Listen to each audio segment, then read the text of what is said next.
Welcome back. It's time for your money, and many households are feeling that financial strain right now, but these roadblocks can be managed. And with Colin Evans with Evans Financial Group is here to tell us how we can manage this right now. We're trying to throw just a little bit of help. We've seen so much over the last couple of years, really the financial strain, because everything has gotten so expensive and we are all feeling this in our pocketbook. So I've kind of put together some things that are really some tips that'll hopefully help give a little bit of insight and maybe some pointers and go, hey, maybe some things we can change and make things a little bit easier at home. One of the first things we have is spending more than you earn. I get this is a tough one to kind of stay within those lanes, but however, living paycheck to paycheck can also be highly stressful and really risky, and it throws out there that that you might have to have the chance of using a credit card. And when something out of the norm comes up, a flat tire or a medical bill, something like that, that causes that, this can throw an entire wrench into something. So one of the easiest things we tell people to do is let's start with looking at subscriptions. Where are you using that gym membership? Is all those subscriptions on television, are you using those?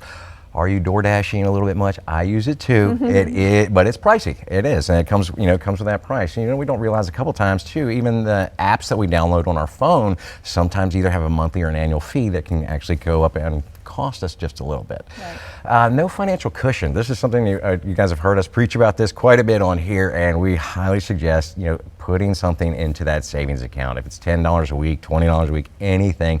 So when something occurs, because it's really not a matter of if, it's really a matter of when something is going to occur. Right. Another big one that we really see is carrying credit card balances, and these are tough because these interest rates are through the roof, 27, 28, 29%, and the hard part is, somebody can end up paying for something and end up paying for it 2 or 3 times, and that's a really scary thing.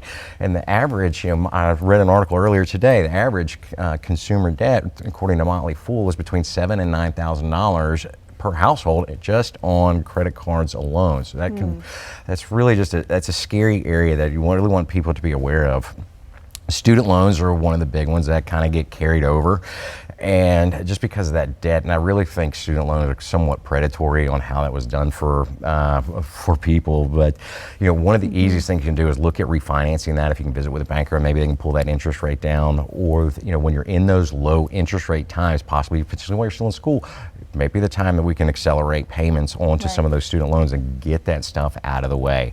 And then one of the last ones we see, and I see this one every single week, is I wished I started sooner, not saving enough for retirement. Just really because of we use a joke in the finance world that the 8th wonder of the world is the magic of compound interest, and the biggest thing that people going into retirement have was time, and that time of starting earlier gives them the biggest benefit and the biggest bang for that. So while the challenges really can't define us who we are, they just throw hurdles in our way in life, and we just want to give a few tips that can hopefully help bring a light and hopefully give some people some insight and some things they can maybe do and release a little burden on their own.